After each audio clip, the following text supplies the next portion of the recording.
Olá, está começando mais um programa Crescendo em Cristo, aqui pela Rádio CPT, a rádio que é uma boa companhia para você. Eu sou o comunicador Denis de Lima, pastor da Igreja Evangélica Luterana do Brasil, aqui em Santa Maria, Rio Grande do Sul. É uma alegria ter você ouvindo a nossa rádio. Quero lhe convidar para interagir conosco através do nosso Facebook, www.facebook.com/radiodaielb e no youtube.com/radiocpt. Você pode também enviar sua dúvida para o nosso e-mail contato@radiocpt.com.br. Anote ainda o nosso WhatsApp 51993489360 e mande a sua pergunta. Você também pode ouvir o Crescendo em Cristo diretamente do nosso podcast. Lá, você pode inclusive fazer o download desse programa e ouvi-lo quando e onde quiser. No programa de hoje, nós vamos estudar Lucas 13. Vamos ler juntos?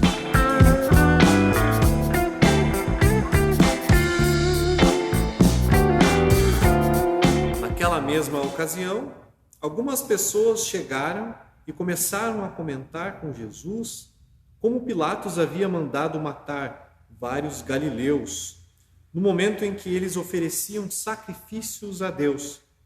Então, Jesus disse: vocês pensam que, se aqueles galileus foram mortos desse jeito, isso quer dizer que eles pecaram mais do que outros galileus? De modo nenhum. Eu afirmo a vocês que, se não se arrependerem dos seus pecados, todos vocês vão morrer como eles morreram. E lembrem daqueles 18 do bairro de Siloé, que foram mortos quando a torre caiu em cima deles. Vocês pensam que eles eram piores do que outros que moravam em Jerusalém? De modo nenhum. Eu afirmo a vocês que, se não se arrependerem dos seus pecados, todos vocês vão morrer como eles morreram. Então Jesus contou esta parábola. Certo homem tinha uma figueira na sua plantação de uvas, e quando foi procurar figos, não encontrou nenhum. Aí disse ao homem que tomava conta da plantação: olhe, já faz 3 anos seguidos que eu venho buscar figos nessa figueira e não encontro nenhum. Corte essa figueira. Por que deixá-la continuar tirando a força da terra sem produzir nada? Mas o empregado respondeu: patrão, deixa a figueira ficar, mas este ano eu vou afofar a terra em volta dela e pôr bastante adubo. Se no ano que vem ela der figos, muito bem. Se não der, então mande cortá-la. Certo sábado, Jesus estava ensinando numa sinagoga. Chegou ali uma mulher que fazia 18 anos que estava doente por causa de um espírito mau. Ela andava encurvada e não conseguia se endireitar. Quando Jesus a viu, ele a chamou e disse: mulher, você está curada.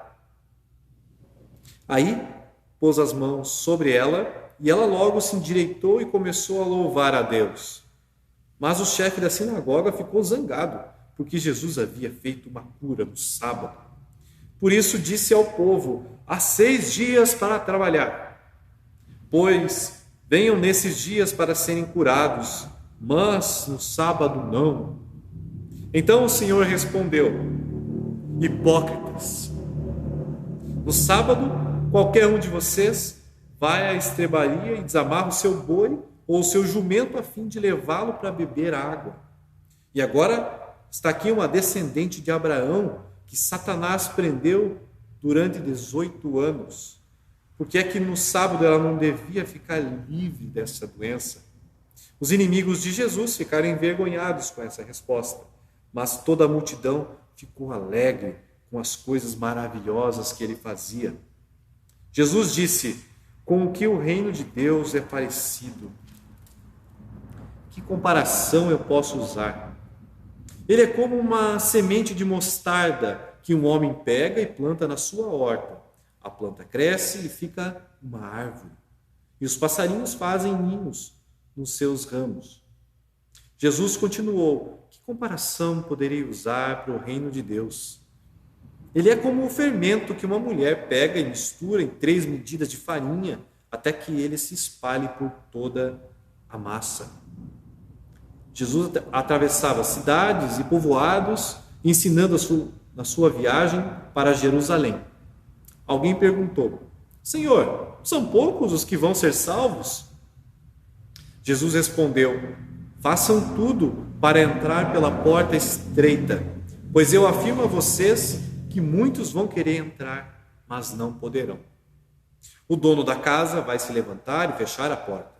Então vocês ficarão do lado de fora, batendo na porta e dizendo: Senhor, nos deixe entrar. E ele responderá: não sei de onde são vocês.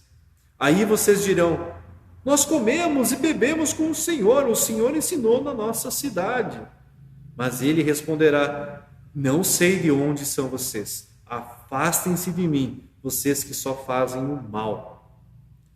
Quando vocês virem Abraão, Isaque, Jacó e todos os profetas no reino de Deus, e vocês estiverem do lado de fora, então haverá choro e ranger de dentes de desespero.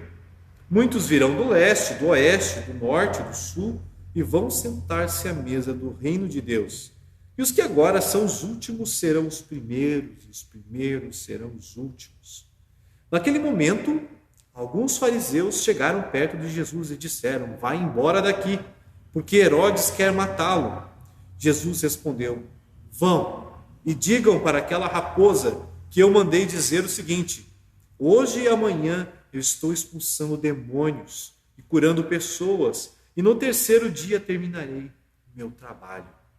E Jesus continuou: mas eu preciso seguir o meu caminho hoje, amanhã e depois de amanhã, pois um profeta não deve ser morto fora de Jerusalém.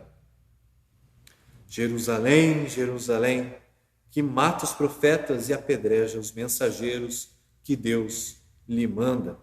Quantas vezes eu quis abraçar todo o seu povo, assim como uma galinha ajunta os seus pintinhos debaixo das suas asas, mas vocês não quiseram. Agora a casa de vocês ficará completamente abandonada. Eu afirmo que vocês não me verão mais, até chegar o tempo em que dirão: Deus abençoe aquele que vem em nome do Senhor. Até aqui a Escritura Sagrada. Vamos iniciar então com o versículo 1. Naquela mesma ocasião, algumas pessoas chegaram e começaram a comentar com Jesus como é que o Herodes havia mandado matar vários galileus e tal, né? No momento em que eles ofereciam sacrifícios. Então, o Pilatos, o governador da Judéia, fez algumas intervenções sangrentas em Jerusalém. Enquanto faziam os seus sacrifícios, peregrinos da Galileia foram assassinados por tropas de Pilatos, representantes do Império Romano, né? Opressores do povo e usurpadores da liberdade. Então o povo está falando com Jesus ali, e Jesus está conversando com eles, né? Então Jesus disse, versículo 2: vocês pensam que se aqueles galileus foram mortos desse jeito, isso quer dizer que eles pecaram mais do que outros? De modo nenhum. O que Jesus está falando? Então, na verdade, assim, como muitos fazem ainda hoje, naquela época também algumas pessoas pensavam que o sofrimento, que a morte eram consequência direta de algum pecado cometido, né? Um pecado maior. Jesus deixa claro que não há isso, que não há quem peca mais e por isso sofra castigos piores. E assim que todas as pessoas são igualmente pecadores, né? Nós sofremos porque o mundo é mesmo um lugar mau e pecaminoso. Tá? Versículo 4. Lembrem daqueles 18 do bairro de Siloé, que a torre caiu em cima. Vocês pensam que eles eram piores do que outros, né, de Jerusalém? De modo nenhum. Então, talvez tenha acontecido aqui naquela época, ou em alguma vez, um acidente de trabalho, né? E esse acidente de trabalho, que a torre caiu sobre os trabalhadores, foi visto talvez como um castigo divino, né? Mas Jesus pensava diferente. Jesus diz isso, proclama isso, né? Somos todos merecedores da morte. Todo ser humano pecador é merecedor da morte. Todos pecamos.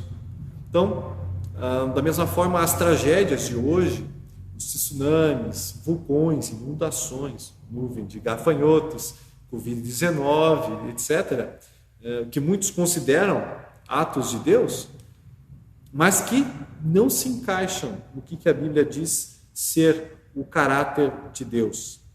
Cabe lembrar que, além da morte última, Jesus também se referia a arrepender-se de viver sem Deus, sem amá-lo, viver sem usufruir de sua bondade, misericórdia, sua compaixão.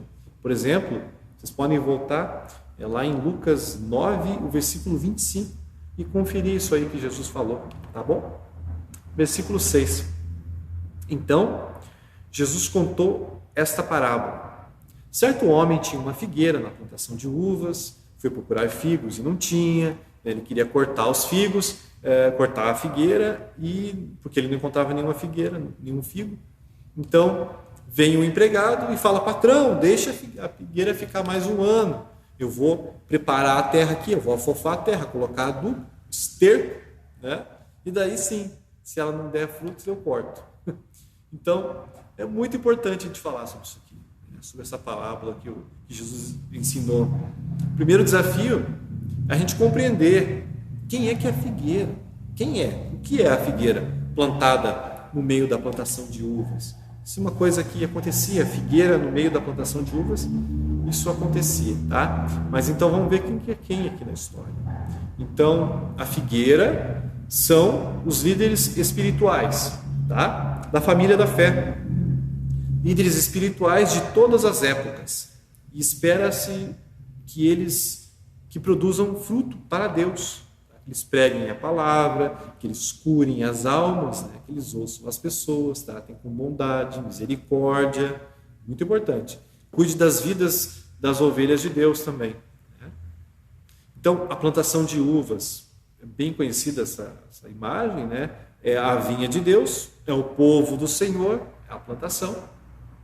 O patrão que tinha uma plantação, ele representa o juízo. Tá? O patrão é o juízo, o empregado que trabalha na vinha é a misericórdia. Juízo e misericórdia. Esses têm dois personagens, tá? Personificações ali.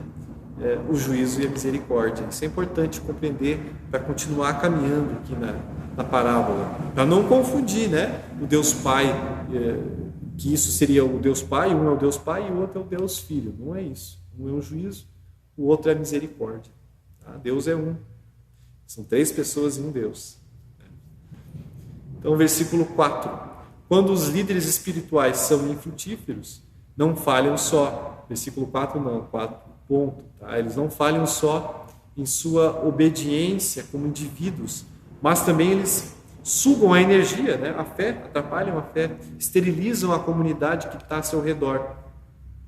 Deus tem muito cuidado com a sua comunidade de fé.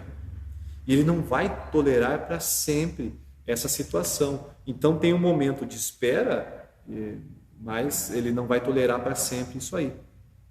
A misericórdia, então, oferece os seus serviços para essa liderança infrutífera. Ele afofa, a misericórdia afofa a terra, coloca bastante adubo.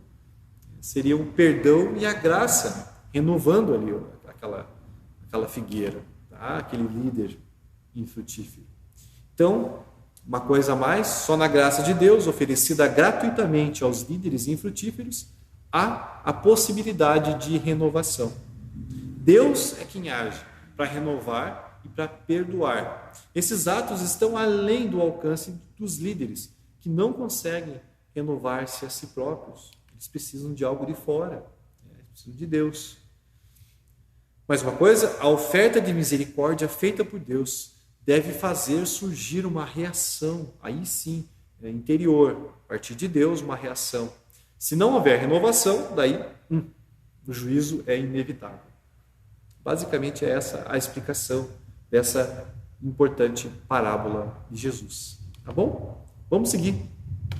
Versículo 10.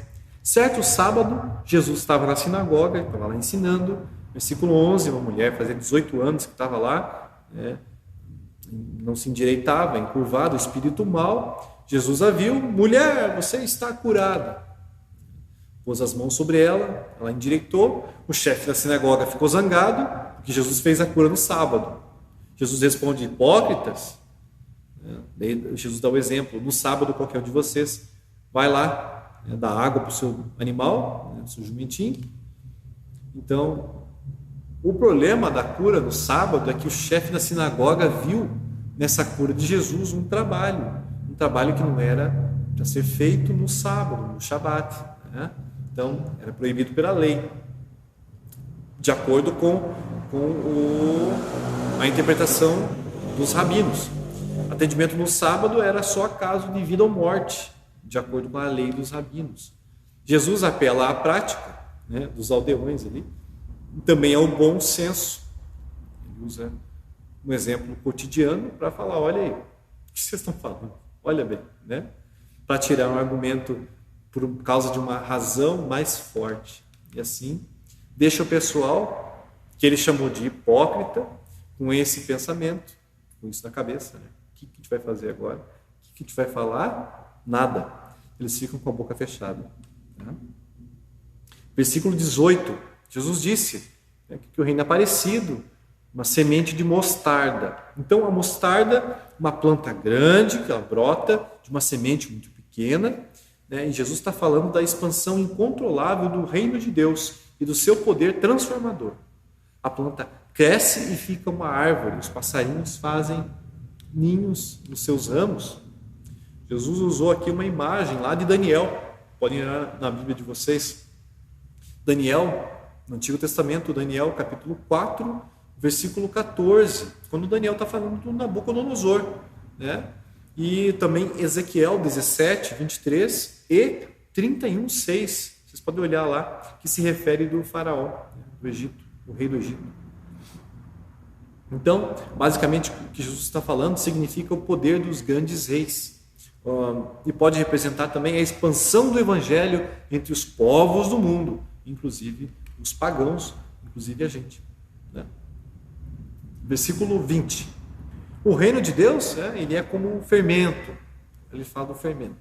Uma pequena quantidade de fermento e o grande crescimento da massa. Aqui se inicia também, depois dessa comparação, uma nova seção da viagem, da subida para Jerusalém, para a morte de Jesus.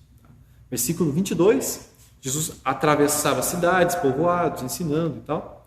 23, alguém perguntou: Senhor, são poucos que vão ser salvos? Façam tudo para entrar pela porta estreita. Então, aqui se inicia algumas declarações de Jesus sobre a entrada no reino. Tá? Lucas organizou essas passagens assim de uma forma, em um contexto diferente do Mateus. Porque a gente tem que lembrar que o Lucas, ele foi até os lugares, ele era um historiador, né? Ele era um médico, mas ele fez uma função de historiador, perguntando para as pessoas e tal, o que aconteceu, como é que Jesus agiu ali, tudo, e como é que Jesus falava sobre os assuntos. Ele organizou o seu livro assim. E também, cronologicamente, é o mais correto, né, na Bíblia. Lucas não era um discípulo de Jesus, né? A gente tem que sempre lembrar isso. Ele não era um discípulo de Jesus, ele é posterior a Jesus. O Mateus era, o Mateus que escreveu a sua visão, o seu relato do Evangelho, tá bom? O Lucas era médico e ele escreve o Evangelho e os Atos dos Apóstolos. Então ele falou aquilo, escreveu aquilo que as pessoas disseram. O Espírito Santo inspira o Lucas, né?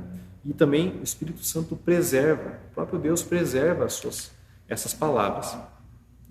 No relato de Lucas, a gente percebe que essas palavras sobre o entrar no reino são dirigidas contra daqueles judeus que não tiverem acreditado em Jesus. É direto. Tá? Resumindo, a resposta de Jesus para a pergunta: Senhor, poucos vão ser salvos? É o seguinte: não fiquem discutindo sobre a salvação, mas procurem se salvar. Jesus é direto, vai diretão ali, tá? Versículo 25. O dono da casa vai se levantar e fechar a porta. Senhor, nos deixa entrar. Nós comemos e bebemos. Muitos virão do leste e do oeste, versículo 29, do norte e do sul, vão sentar-se à mesa do reino de Deus, versículo 30. E os que agora são os últimos serão os primeiros serão os últimos. Então, a história fala tanto de uma porta estreita como uma porta fechada. Vocês podem acompanhar ali. A porta estreita fala sobre esforço, né? Tipo um atleta que vence uma competição, um atleta em uma corrida, etc. A gente vê Paulo falando dessa maneira também, lá em Coríntios, né? 1 Coríntios. A porta fechada indica o fim das oportunidades. Acabou, né? E o cenário pode ser o banquete messiânico, a refeição com o Messias, quando a gente estiver lá no céu. O hospedeiro é provavelmente o próprio Messias. Os que tinham comido e bebido com ele, né, achavam erradamente que isso garantia a sua entrada no banquete messiânico. Ou seja, ele está falando dos judeus aqui, o povo escolhido que estava bebendo e comendo daquilo ali, da sua tradição, né? Não é a tradição que salva, é a fé, né?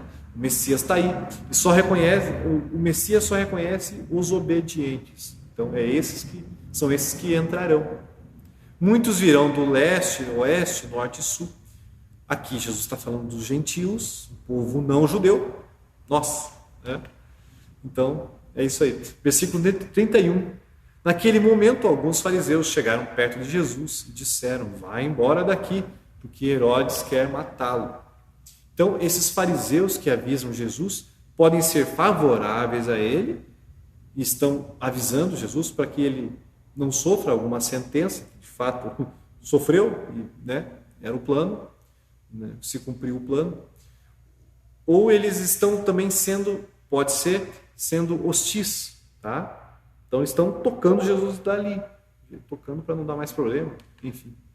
Versículo 32, Jesus respondeu: vão e digam àquela raposa, hoje de manhã estou expulsando demônios e curando pessoas.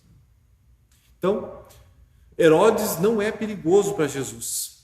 Vejam, né? Ele é uma raposa, ele não é um leão que seria uma imagem que os rabinos usavam para falar de um personagem perigoso. Não, ele usa uma raposa. A raposa tem um símbolo de astúcia ou também de insignificância. Olha aí. Versículo 33, Jesus continuou: mas eu preciso seguir o meu caminho hoje, amanhã e depois da manhã. Ou seja, em breve, a minha missão está terminada, minha hora chegou, cumpri o que tinha que ser feito. Pois um profeta não deve ser morto fora de Jerusalém. Jesus aqui compara a sua morte à morte dos profetas massacrados por Israel. E conclui lá, né, versículo 34, Jerusalém, Jerusalém, que mata os profetas, apedreja os mensageiros de Deus, que Deus lhe manda. Quantas vezes eu quis abraçar todo o povo e tal. Quantas vezes parece falar que todos os erros da nação estavam relacionados com Jerusalém, tá? Então todos os judeus, em certo sentido, eram filhos dessa cidade. Versículo 35, agora a casa de vocês ficará completamente abandonada. E essa sim é a conclusão desse relato, essa fala de Jesus. O versículo é profético, né, sobre a destruição de Jerusalém, que acontece lá no ano 70 depois de Cristo. Então Jesus faz a profecia, e sobre Israel não ser mais o povo escolhido de Deus. Então agora não é um povo, é o próprio Messias que está ali para o mundo. É isso aí. E assim, com essa palavra profética de Jesus, apontando, chegando em Jerusalém. Agora a gente está em Jerusalém, a gente conclui esse capítulo 13, capítulo 14, Jesus já está lá. Vocês vão continuar aí desenvolvendo os nossos estudos e crescendo em Cristo. Beleza? Beleza. Então nosso estudo vai ficando por aqui, mas não perca a próxima edição, que irá continuar lá o texto de Lucas 14. Baixe esse aplicativo em www.radiocpt.com.br/podcast. Muito obrigado pela sua audiência. Não se esqueça de divulgar a programação da Rádio CPT nas suas redes sociais. Foi um prazer ter você aqui estudando a Palavra de Deus, crescendo na fé em Cristo, junto com a gente. Paz e bem para você e para sua família. Até o próximo programa. Tchau!